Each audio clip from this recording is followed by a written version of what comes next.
Chronique historique en compagnie de Jérémy Rivard. Bien le bonjour, Jérémy. Bonjour, mon cher Simon, comment vas-tu? Ça va très bien. Aujourd'hui, on s'attaque à un sujet connu, reconnu, oui, et qu'on va réapprendre à découvrir aujourd'hui, c'est-à-dire ce tragique grand feu de 1922. Oui.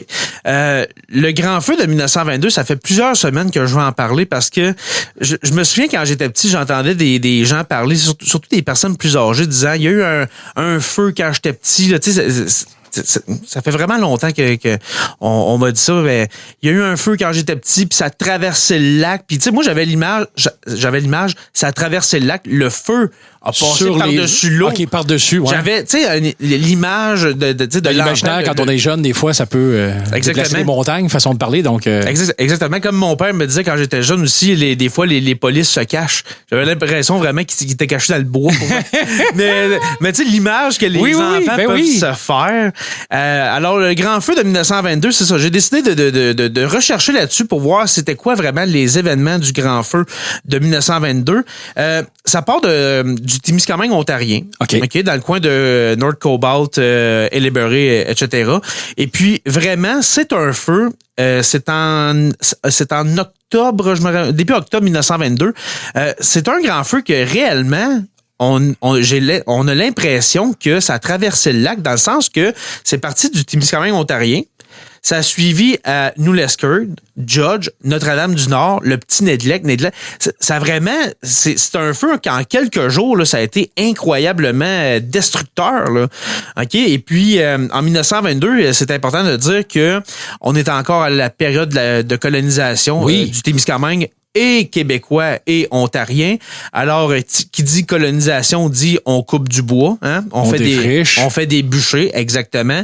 On dit que l'été 1922 et puis septembre aussi 1922 ont été très, très secs. OK? Il a fait très chaud, très sec. Il y a eu peu de pluie. Bien évidemment, ça n'a pas aidé. Ça n'a vraiment pas aidé. Et puis, on a l'habitude dans ce temps-là, mais même encore aujourd'hui, on fait des bûchers, mettons, proche des camps de chasse, etc., les compagnies forestières. Mais on n'a pas idée à cette époque-là que quand il fait aussi sec, qu'il n'y a pas de pluie, que ça peut être vraiment destructeur. Okay? On n'a pas encore cette idée-là. Et puis, c'est ce qui va arriver, justement. On met le feu à ces bûchers-là, le vent pogne, et puis c'est terminé. OK, c'est vraiment terminé. Comme j'ai dit, ça se propage, OK, de Ellebury jusqu'à Notre-Dame-du-Nord. On a rapporté des vents, OK, tiens-toi bien, mon cher, de 100 à 130 km/h. Le feu pouvait bien voyager à 130 km/h, imagines-tu? 130 km/h. On s'entend qu'avec la chaleur, ça peut attiser justement, ça peut remplir les vents. Hein? Braise ou attiser voyage trop vite, trop loin et va aller partir un autre feu qui va s'étendre. Exactement. Et les feux se rejoignent. À un moment donné, là, ça n'a pas le choix. Exactement.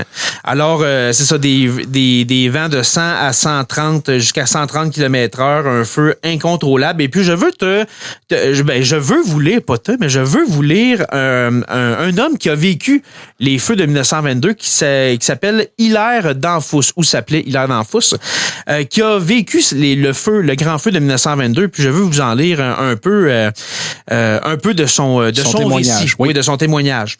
Il dit la désolation est à son comble. Vers les 15h30, 16h, à cause de la fumée, il fait noir comme en pleine nuit. Mais le feu ne s'arrête pas là. Parti d'Ellebury, il continue son chemin destructeur vers Belle-Vallée, Notre-Dame-du-Nord et Nedlec, saute la rivière des 15 pour se propager, dans Notre-Dame-des-15. Wow. Comme à Ellebury, le vent souffle à une vitesse de près de 130 km/h. Le grand feu fait son apparition dans les propriétés de Élie Marcoux, aujourd'hui propriété de Madame Denis, et dans le rang Cossette, à la ligne interprovinciale ou le Petit Nedlec. Dans le rang Cossette, seule la propriété de M. Trèflé-Laforge est épargnée et toutes les familles du rang s'y réfugient. À Judge, en Ontario, le feu brûle presque tout sur son passage. Alors, vous voyez comment que c'est inarrêtable. 130 km/h, c'est la même vitesse qu'une tempête tropicale ou presque. C'est juste en dessous d'un ouragan. Là. Ben, c'est ça, c'est quasiment un ouragan, absolument. Absolument. Wow. Un autre passage, il dit « La désolation est grande, il y a des pleurs, des cris, des lamentations. C'est triste à voir et à entendre. Vers 18 heures, le vent vire nord-ouest. Ça sauve le nord du village, mais fait brûler le côté est jusqu'à la rue Desjardins. » Là, on parle de Notre-Dame-du-Nord, je crois. Entre-temps, à cause des vents qui sont très forts, le vent saute la rivière et continue ses ravages du côté de Notre-Dame-des-15. Les débris enflammés, oui, se multiplient. Le feu est partout. C'est l'enfer. Je lisais ça, là, ce témoignage-là, Simon. Là, j'avais l'impression de voir l'enfer. Là. Il fait noir à cause de la fumée. C'est parce que c'est rendu intense. Là. On n'est pas dans un film où on voit un beau feu et la fumée monte en l'air. La fumée stagne dans l'air. Exactement. Avec le vent. Et là, tu vois plus rien. Donc, il n'y a rien de beau. Façon de parler à ce feu-là, au contraire. Exactement. C'est tout le contraire. Exactement. Et puis là, Monsieur Danfous nous raconte après. Le soir, vers 11h, le vent devient très froid et réuni autour d'un feu bienveillant, celui-là, pour se réchauffer. Les gens apprécient du fond du cœur les beurrés de graisse et les couvertures qui leur sont offertes. Le grand feu a semé la désolation partout où il est passé. Le lendemain, les yeux rougis, la population regarde désespérée, les 6 pouces de neige noircis par les cendres. Okay. Tombés durant la nuit et qui recouvrent les carcasses de leurs pauvres bêtes et les restes de leur demeure. Le désespoir dans l'âme, personne ne peut dire un mot sans laisser couler de grosses larmes. Il faut repartir à zéro. J'en parle, là, Simon, j'ai des frissons. Ah, écoute, on se fait une scène dans notre tête, hein? Et là, tu te dis, OK, perdre une maison, ça doit être épouvantable, on s'entend. Ces gens-là étaient des agriculteurs, des travailleurs de la terre. Des colons, parmi les premiers colons au Témiscamingue, je rappelle, 1922. Exactement. Et là, c'est les débuts. C'est pas un feu de maison que t'as tout ton terrain, puis faut que tu rebâtisses une maison. T'as plus rien. Exactement. Le bétail est mort, la terre est brûlée. La maison est à terre, la grange est à terre. Cultivable pour l'instant, il n'y a plus rien. Et là, c'est pas je vais aller rester chez ma sœur. Non. Ta sœur aussi, tout a brûlé. L'autre voisin a brûlé. La rue au complet a brûlé. Là. C'est ça. Ça doit être tellement désastreux. Ouais. Vraiment. Wow. Alors, c'était le témoignage de M.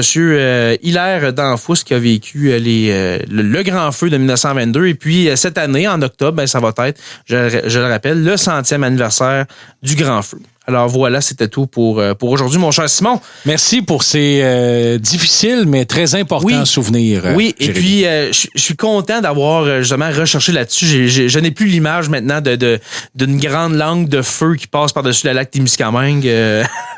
Alors on a les vraies informations. J'ai fait mes recherches. Voilà. Pour terminer, la page Facebook, si vous voulez aller aimer la page Facebook de Sur la Terre des Hommes, c'est la page Sur la Terre des Hommes podcast. Notre Patreon aussi, patreon.com/SLTDH. Et puis, je vous dis à la semaine prochaine.